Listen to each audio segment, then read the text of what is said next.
महाराज मारो हाथ एक बार देख लो। क्यों? आपने किन्हीं से बाबा मिलेगा, हाँ, तो उस बाबा को प्राप्त करने में मार में कोई कमी तो नहीं है। बेटी ओम नमः शिवाय का जाप कर, तेने जो सोचा वही वर मिलेगा। पर बेटी एक बात सुन ले, घर में भजन करने से कहीं ज्यादा फल जंगल में भजन करने में मिलता है। ठीक है, उमा तपस्या करने के लिए चल दी। उमा ने घोर तप किया है राजा जंगल में, बड़े बड़े देवताओं ने परीक्षा ले ली, लेकिन उमा ने कहा जो नारद जी ने कहा वही वर चाहिए। शरीर को सुखा लिया, कई देवताओं ने परीक्षा ले लिए, लेकिन निर्णय कर लिया नहीं, वही बाबा चाहिए जो नारद जी ने कहा। शरीर शुष्क हो गया। एक दिन सखियों ने मिलकर के क्या किया, उमा को एक गुफा में ले गए। उधर नदी बह रही थी, सामने एक मार्ग था। हमारी माता बहनें आज भी भाद्रपद मास में अमावस्या के बाद एक तिथि आती है, तीज, हरतालिका तीज। आप जो हरतालिका तीज का व्रत करते हैं ना, वही कथा, यही से वही कथा है। सखियां हर करके ले गई, हरतालिका हो गया। उमा सखियों के साथ बैठी बैठी विचार कर रही है, ध्यान कर रही है। जैसे इस रतिया का प्रातः काल आया, उमा की आंख में अश्रु, सूर्योदय के पहले ही निर्णय कर लिया, संकल्प कर लिया, आज मैं फल और जल कुछ भी नहीं लूंगी, ओम नमः शिवाय का जाप करूंगी। और संध्या के समय में इस नदी से बालूरेत को निकालकर भोलेनाथ की मूर्ति बनाकर रात भर घूमने के साथ पूजन करूंगी। और चतुर्थी के प्रातः काल में इस मूर्ति के साथ साथ अपने जीवन को भी अर्पण कर दूंगा, अपने जीवन को भी अर्पण कर दूंगा। प्रतिज्ञा करें। तृतीया का प्रातः काल, ओम नमः शिवाय, ओम नमः शिवाय, ओम नमः शिवाय। संध्या का समय आया, नदी से बालूरेत को निकाला, मृत्तिका की मूर्ति बनाई, ओम नमः शिवाय, ओम नमः शिवाय। बिलपत्र मंगाया, त्रिदलम त्रिगुणाकारम त्रिनेत्रम त्रयायुधम त्रिजगपाप संहारमेकम बिल्वम शिवार्पणम दंतिकोटि सहस्त्राणि वाजपेक्षतानि च कोटि कन्या महादानम एक बिल्वम शिवार्पणम। मूल तो ब्रह्म रूपाय, मध्य तो विष्णु रूपिणो, अग्र तो शिव रूपाय एक बिल्वम शिवार्पणम, एक बिल्वम शिवार्पणम। बिलपत्र। ओम नमः शिवाय करते करते प्रातः काल आ गया। उमा ने उठाई मूर्ति और चली विसर्जन को, आंख में आंसू। क्या कहे? भोले भोलेनाथ दयालो त्रिपुरारी नंदी पर चढ़ कर आ जाना। भोलेनाथ दयालो त्रिपुरारी नंदी पर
बड़ी सुंदर चर्चा चल रही है यहाँ पर। जैसे ही जल में मूर्ति का विसर्जन करने लगी है, किनारे से पिताजी का रथ जा रहा था।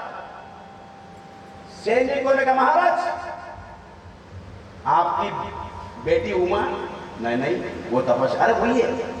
महाराज उतरे, बेटी क्या कर रही हो? चलो चलो चलो, नहीं नहीं चलो बेटी, बेटी तू कहेगी वही होगा, चल चल चल। उमा को साथ ले लिया, राजा घर पहुंचे। राजा ने नारद जी को बुलाया। नारद जी से कहा, महाराज मेरी बेटी के लिए श्रेष्ठ वर की तलाश करो। सुना नारद जी आपने? मेरी बेटी के लिए श्रेष्ठ वर की तलाश करो। अत्रे मां ने कहा, ओ नारद जी जरा, मेरे पति ने कह दिया श्रेष्ठ वर की तलाश करो। एक बात सुन लो, जल्दी जल्दी में आप सुनो, एड़ो चोड़ो ऊंचे नीचे बांको चुकू वर लियो, लड़को सुंदर होना चाहिए। और एक बात सुन लो नारद जी, कहीं वर सुंदर होना चाहिए और लड़का वाला से पहले ही बात कर ली। कहीं बारात जब गांव में आ गई तो लड़ाई पहले ही मुंह देखो, गांव का नहीं देखते। तो गांव का अगर देख ले लड़ाई, हाँ तो बारात वहीं से वापिस कर दो। नहीं कहा था चुन लगे, आप चिंता मत करो। चल दिया नारद जी, वर की तलाश करते करते पहुंचे कैलाश। सब लीला भगवान की। नारद जी ने जाकर भगवान शंकर से कहा, महाराज आपको विवाह करना पड़ेगा। भगवान शंकर ने कहा, देखो नारद जी मेरा एक विवाह हो गया, अब मैं इस मार्ग पर नहीं जाऊंगा। नहीं प्रभु आप हाँ कर दो, आप विवाह करना पड़ेगा। अरे नहीं हाँ कर दो।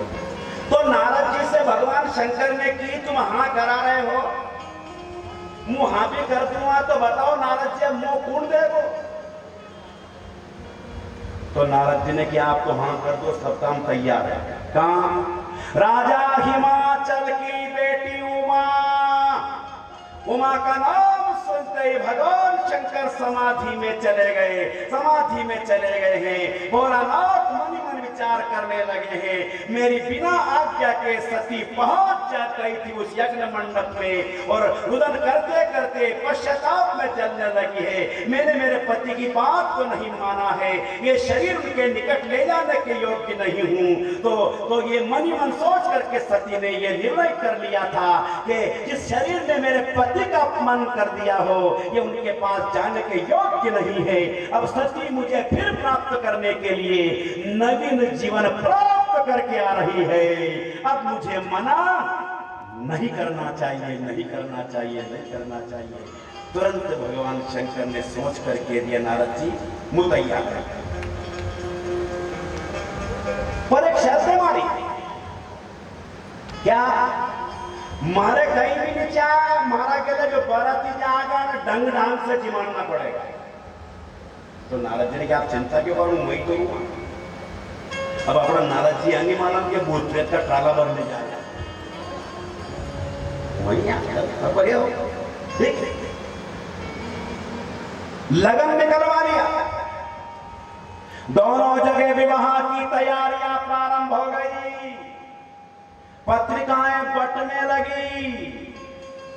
अपना घरे अगर मांडो होवे तो कतरी याद रखा अपन गजानन जी आजो, रिद्धि सिद्धि लाजो, में पेरू महाराज में एक नोता में आखा देवता बढ़ते सती मैया की ओमे ही सब आई, देवता नहीं छूट गया, गलती नहीं हो गया।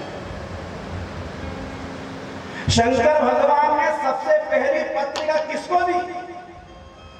अपशकुन सपरिवार, होटा शकुन सपरिवार, भूत प्रेत सपरिवार, भूत पिशाच गांव बढ़ने को नोता ला किया। भगवान शंकर को मानो। लगन निकलवा लिया, दोनों जगह विवाह की तैयारियां प्रारंभ हो जाती है। अब जैसे वो दिन निकट आ गया, सारी तैयारियां कर करके भगवान ने सभा कैलाश पर्वत पर सब देवता पहुंचे, विवाह के आयोजन की तैयारियां करने लगे। सबने काम बांटा। इंद्र और कुबेर को क्या काम मिला? दूल्हे का श्रृंगार। सारी व्यवस्थाएं होने लगी है, तैयारियां चल रही है। अब यहाँ तो जो बाराती था नहीं, यानी कभी भी नौतो नहीं देर, कभी एकदम नौतो जाने तो 2 घंटा पे लग जाते।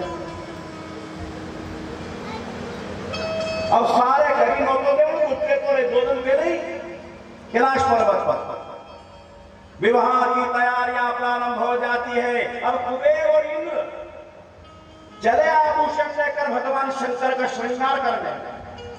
अब वहां तो भूत प्रेत पहले पहुंच गया। ये जैसे का कोई एक उलंग खेच लियो, कोई उलंग खेच लियो, कोई उलंग ले जाओ, वहां तक जावे तो खत्म। हीरे मोती फिर का वहां जावे तो फिर खेचा खाती। भगवान शंकर ने कहा प्रेतों से क्या करे रे, बारात चलने का समय आ गया, श्रृंगार अधूरा पड़ा, एक काम करो तुम ही कर दो।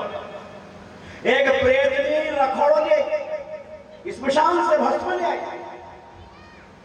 कोई सर्प ला रहा है, कोई क्या ला रहा है, सब आभूषण पहना कर बाघों बनाया गया। भगवान शंकर को दूल्हे का श्रृंगार कर दिया। भूत प्रेतों के साथ बारात लेकर के जहां सभी देवी देवता बारात में जाने के लिए खड़े हैं। ब्रह्मा जी ने की विष्णु भगवान और लगा। देखो विष्णु भगवान कहीं बारात में अपन न्यू नहीं जब क्यों बनाते, कोई के हाथ में, कोई के पाँव नहीं, कोई दौड़ रहे, कोई लटक रहे हो, कहीं है मुनि जमुनी बना। तो फिर देखो विष्णु भगवान यहाँ से बारात लाड़ाएं बैठा दो, जगह लाड़ाएं बेच करके 5 वर्ष तो वही मान जाऊँ। तो विष्णु भगवान ने कि मुझे चल चलूंगा, इंद्र के मुझे चल चलूंगा। अरे चलांगा पर रुको तो सही, वो लाड़ा आवा तो पहला यहाँ से उन्हें विदा करो थे अंदर मुश्किल आमेंगे सही आ जाओ। भगवान शंकर दूल्हा बनकर पहुंचे, सब खड़े हैं। क्या हुआ? दूल्हा दूल्हा बने रे महाकाल, भोले बाबा दूल्हा बने, दूल्हा बने रे महाकाल, भोले बाबा दूल्हा बने, दूल्हा बने रे महाकाल, भोले बाबा दूल्हा बने,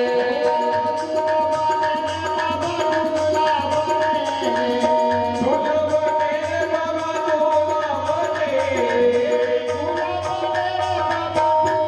बने,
त्रिपुंड लगाया, गले में नाग डाला, बाघांबर। भगवान शंकर जैसे ही तलहटी से ऊपर आ जाते हैं, सारे बाराती इकट्ठा हो जाते हैं। अब ब्रह्मा विष्णु महेश सब विचार कर रहे थे, ब्रह्मा विष्णु इंद्र आदि के लड़ाई जब बैठे बैठाड़ दो दादा और पाछे के पाछे चल चलांगा बारात में अपन नहीं जम गया। पहुंचे भोलेनाथ, सवारी काय की नंदी को बुलाओ। नंदी का श्रृंगार कराया गया। भगवान शंकर नंदी पे बैठने लगे। उधर ब्रह्मा जी विष्णु भगवान ने सोची कि नंदी पे बैठे अपन पाछे का पाछे गिर चला, तो मेरा भोलानाथ भी महान है। भोलेनाथ ने भी गजब किया नहीं, जैसे ही भोलेनाथ नंदी पे बैठने लग गया तो नंदी को मुंडो तो आगे, नंदी पे बैठ के उनने मुंडो कर लियो पाछे। चलो आगे चलो, चली माँ चली चली भोले बाबा की पार्वतिया हिमाचल नगरी। चले बाबा की पार्वतिया हिमाचल नगरी। चले बाबा की पार्वतिया हिमाचल नगरी।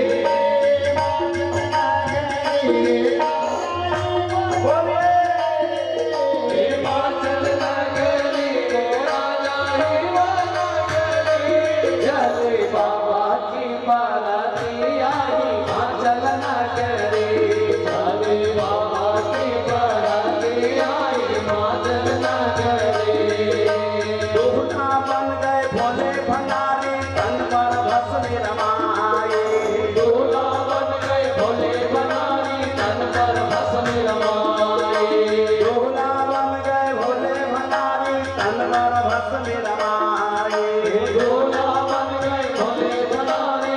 पर भस्म रमाए। जटाजूट का भव्य मुकुट है माथे गंगा माई। जटाजूट का भव्य मुकुट है माथे गंगा माई। सज गई बाबा की बारातिया हिमाचल नगरी। बाबा की बारातिया हिमाचल नगरी।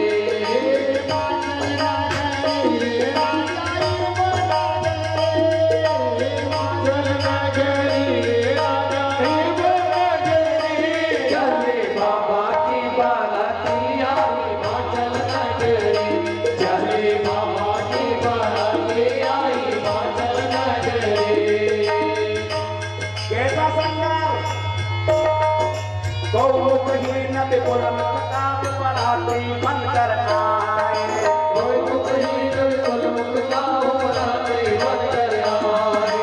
तो मुतहीन बिल्कुल मुक्ता हो राते बनकर आए। तो मुतहीन बिल्कुल मुक्ता हो राते बनकर आए। ब्रह्मा दौड़े विष्णु दौड़े, ब्रह्मा दौड़े विष्णु दौड़े, इंद्र दौड़े आए। ब्रह्मा दौड़े विष्णु दौड़े, इंद्र दौड़े आए। नाचे प्रेतवर प्रेतनिया हिमाचल नगरी। नाचे प्रेतवर प्रेतनिया हिमाचल नगरी।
कहती थी कि लड़ाई पहले पहले मुंह देखो, और अनंत भगवान शंकर ने कहती थी कि बारातियों ने ढंग से जिमाना पड़ेगा। ये संबंध नारद जी ने कराया। और ये अगली बात याद रखना, अगर कोई भी सगाई की बीचवानी में रोनी तो सोच समझ के दीजिए। जो सगाई की बीचवानी में रहनी, जहां तक परना पत्नी होनी, बापड़ा खा जाओगे, प्राण मीटे और सब हो जाए। ये संबंध नारद जी ने कराया। पहुंच गए, बारात कांकड़ तक पहुंची। जब बारात कांकड़ तक पहुंची, नारद जी ने कहा तुम सब रुको, मुझे जाना पड़ेगा, क्योंकि लाड़ी की मां ने पहले ही कह दी थी मां से तमाजी। नारद जी पहुंच गए वहां, और जैसे नारद जी पहुंच गए महल में, माने कि क्यों नारद जी, ये बारात आने का समय है। ये अपने बात हुई थी पहले ही, बात बारात सवेरे पहले आना चाहिए, दोपहर ढल गई, सारी व्यवस्था बिगड़ गई, दो बार भोजन बन करके बिगड़ गया, ये कोई बारात लाने का समय है। तो मां ने कहा नारद जी इतना विलंब क्यों? नारद जी ने कि मैया जगह घर से बारात निकली, और से पूछो तू कसा चीटे तो हम क्या करें उसका, अरे व्यवस्था बगड़ गई हमारी। मैया बस अब आने वाली है, चलो। राजमार्ग पर मां और नारद जी दोनों चलने लगे। अब नारद जी ने अपने नाम के अनुरूप काम चालू कर दिया। नारद जी ने की मैया आप लोग यदि यदि इतनी देर कसा हो कि हमारी हम जान रहे हैं, तो क्या हुआ है भाई, बताओ आप क्यों बताना, तो मानो कि नहीं बोलो, कोई वाली नहीं है, कहीं बताओ आप हमारे हम जान रहे क्यों? अरे मैया बताए देर क्यों होगी, क्यों हुआ? और ये मैया यो जो आपका गांव को कांकड़े नहीं, ओहो भगवान बचा, तो क्या हुआ? ये आपके गांव का काकड़ है, वहां पर मैया, हे मैया जैसे ही बारात काकड़ तक आई है, अनंत 14 की तिथि और दोपहर का समय, मैया बारात काकड़ तक पहुंची होगा। एक दूध की सवारी अनंत सीटी, एक दूध की सवारी अनंत सीटी, मैया पूती बूतरी, वहां बारात में पूती बूत हो गया। वो तो बड़ी मुश्किल से भाग के अनंग आयो, मैया भगवान बच्चा। अरे माने की, ओ नारद जी रुको, मैं कहीं वहां की वहां काकड़ गया, वह जगह अच्छी हमारे लिए थोड़ी, हाँ वही की बात है मैया। तो एक बार बताओ नारद जी, अपना कंवर साहब के कहीं हाल तो नहीं आया? वो लड़कों बहुत सुंदर है मैया, लड़कों बहुत सुंदर है। तो कहो नारद जी बूटी बूट, अरे मैया मेरी बात तो सब उपाय करे कहीं, जब बूटी बूटी लगे नहीं मैया, हाँ लड़कों बहुत सुंदर है, कभी नजर लाग गया तो हाँ। तो फिर मैंने एक काम करो, भरत की ओर से कहती मैंने, वो तो माँ से बात कर लो, तुम तो एक काम करो भरत की ओर के, भाई दूल्हा का मुट्ठा बरबर लड़ा पे फेंको, दूल्हा का मुट्ठा बरबर लड़ा पे फेंको। दूल्हा का मुट्ठा बरबर फेंक रहा था और मोहन आ गया, ए मैया वो बारात आ गई, बारात चली आ गई। माँ और नारद जी दोनों खड़े, सबसे आगे ब्रह्मा जी, सफेद दाढ़ी, वाहन पर चेहरा चमक रहा है। माने कहो नारद जी नहीं बेचो, क्यों आगे बारात तो लिखे नहीं, तो नियोग चलता है जनवा साहब को सब और थोड़ी करता है। उनके पीछे लक्ष्मी नारायण अपने वाहन पर, माने जी पूरे नहीं बेचो, यणके परिवार का है, हमने गांव बदल दिया दूसरी जगह। अच्छा फिर अपने वहां कहीं भी लगे, सब काम यही रखना, सब यही बुलाए, यहाँ नहीं बड़े बड़े लक्ष्मी नारायण। उनके पीछे हाथी पर बैठकर इंद्र, जब हाथी पर बैठकर इंद्र आ रहे हैं तो मां ने घूंघट खींचा। कहो नारद जी, कहीं कंवर साहब यो तुम्हारा कंवर साहब को नौकर, तो नौकर हाथी में बारात आई नहीं, नौकर हाथी में तो कंवर साहब साहित्य होगा, तो उन जमाना में सबसे बड़ा वाहन ही हाथी था। जब नौकर ही हाथी पे तो कंवर साहब काय पे होगा, देखो सब है। हाथी पर बैठे इंद्र निकल गए, उनके पीछे